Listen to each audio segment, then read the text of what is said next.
Gitz points update. We know the what. Now let's look at the why. No, let's look at what these points changes actually mean. But first, of course, thanks to all my patrons. Wow. Okay, so points changes. So to be honest with you, I was a little bit disappointed with Gitz compared to Iron Jaws and Cruel Boys. I think that the Gloom Spike Gitz units did not get as much of a point reduction as I would have liked to see. So let's kind of go through them here. So all the spiders went down. In fact, why don't we'll just bring it up here and have a look at them side by side. The spiders went down, but I don't care. Like all of the Arachnarok spider with a flinger, the War Party, like they went down by 20, but I just don't care. You know? I just don't really care. I'm not going to play them. The only one that we'll talk about the ones I might play later. The Skitterstrand Arachnarok, to me, is a little bit more interesting.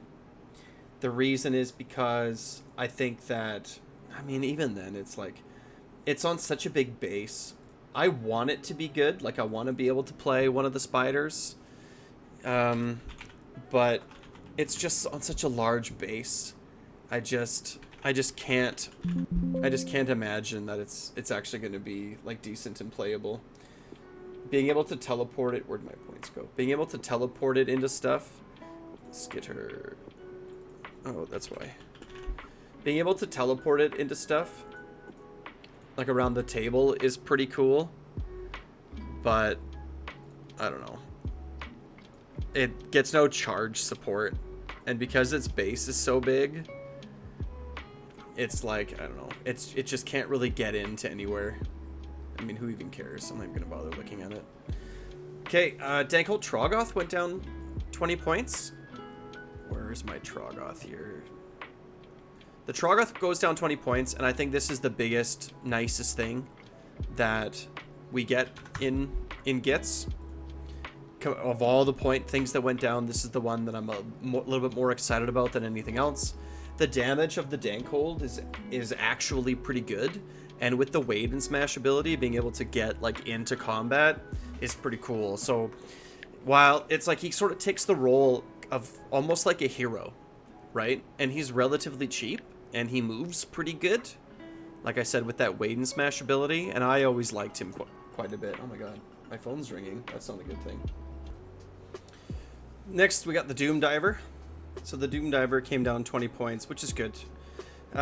People are giving me, like, I don't know, it's kind of mixed reviews. The problem, I think, with the Doom Diver Catapult is that it is at its best against weak saves, against things that are 5-up saves and worse. Because if you're a 6-up save unit and your opponent isn't going to all-out defense their unit, it means that you can reroll dice and still have one rend, right? You can reroll 2 of the 4 dice, and they still don't get a save, right? Because the rend is still 1. And the problem in this season is that those units are all going to have obscuring, right? Because it's generally going to be like, you know, not monsters, right? Not monsters, not heroes. So I think the targets that the Doom Diver Catapult wants to shoot into, just to like remove, like they want to shoot Gut Rippers, right? So if Gut Rippers have obscuring, then there's not really good targets. I mean, maybe like monsters don't have the best of saves, but they also tend not to have the worst of saves. So we'll see. Yeah, maybe. Mangler Squig went down 20 points. Who cares? Skitterstrand Arachnarok 20 points. Who cares? I'm gonna come back to the shooters and the stabbers here in a second. What else changed? Some of the heroes changed. Drogs to Sunchompa went down 20. This is really cool, right? He's got like a 5-up, or he's got, sorry, like an AoE -1 to hit. He doesn't have to be in combat, so maybe he'll get a little bit more use this season with the changes to all-out attack. The Loon Boss went down 20 points. We'll talk about that in a sec. Loon Boss on Giant Cave Squig went down. That's pretty cool, like especially if we're going to run lots of Bounders this season, if it's going to be a full send summer, as the Honest Wargamer keeps saying. 20 points down. is going to be good. Like, this hero is looking a lot better at 100 points than even at 120. I thought he was pretty good. I like to put Loon Touched on him. So this kind of, you know, he's going to cost the same with the changes to Loon Touched. Loon Boss on Manglish Squig, who cares? Still trash. Bad War Scroll. Keep going down. Like, it's irrelevant. It's just kind of irrelevant. Squig Wash with Nasta Squig going down 10 is nice. I think Herd might be pretty good this season too. Yeah, it's tough. Web Spinner Shaman, who cares? I don't care about the Arachnarok stuff. Yeah, I don't know, whatever. Okay, so the other interesting thing is that, like, the shooters and the stabbers went down, even just by 10 points. 10 points matters a lot more in units that you're going to run a lot of. If you're going to run, like, a stabbers list, you're going to run, like, 4 units of these, so that's a savings of 40 points, which is pretty good. That combined with the Loon Boss being a little bit cheaper, right? He's going to buff their damage, and the new Soggy Loon Smash of Fanatics are awesome. If we look at the Loon Smash of Fanatics, did I make sure that I changed all this? I think I did. The Dan Cold went down, but did he go down? Did I do it right here? Bounders, Hoppers, Herd, Stabbers, right? So these guys are down to 120, and the shooters are down to 130. But the Fanatics are crazy. Like, the amount of damage that they do, like, they don't have Strike First anymore. It only happens in your turn. But, like, this is just against one unit. They can deal 11 damage against just one unit, and it's some of this damage is mortal wounds, right? And then it can be multiple units that they get to roll this d6 across. So, and it can spike. Like, they're scary.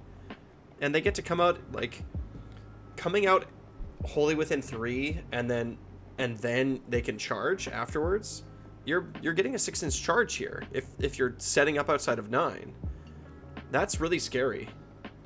So I don't know if the new Squigs or the new like Stabbers and Shooters are gonna play a role. It's a lot of control. The problem is they just melt. So what you have to do is you have to be able to, like, keep things away from them and just have objective control. So I think that what this might mean is running, like, multiple small units of Shooters, perhaps, so that they can sort of throw their arrows at potential targets and just stay out of combat. Like, what happens if you run a bunch of units of Shooters and then a bunch of unreinforced units of Fanatics, and then you can do the Fanatics once per turn army, but it's any charge phase. You can do it in their charge phase and in your charge phase. And they get just to counter charge. Here, let's pull up the war scroll here. So it's Soggy Gitz, right? Throw it on my other monitor here. So the way that the wording of this ability is, right? It's once per turn, any charge phase, which means you can do this 10 times over the course of the game. Set it up, then it moves 2d6. So it has the charge keyword. So in any charge phase, you set it up, and then it charges. If it's your turn, this happens, like, either before you've charged other units, after you've charged other units. And if it's on your opponent's turn, it happens after your opponent has charged you, like after they've finished all of their charges. But so, like, if it's your opponent's turn and they are moving towards you and they fail their charge, these things can just come and fly right at them. And because you're setting up wholly within 3, you have a shorter charge than your opponent. So if your opponent, and this is like after your opponent has charged, so probably you're gonna get to go next. So even if you, like, roll 2d6, they get to move 2d6, even if they don't end, because it says can end that move in combat. Doesn't say must end that move in combat. So they can, like, come out. Oh, they can move 2d6, and then they can and then it's your turn next. So we'll have to see if that's something that actually is good this next season.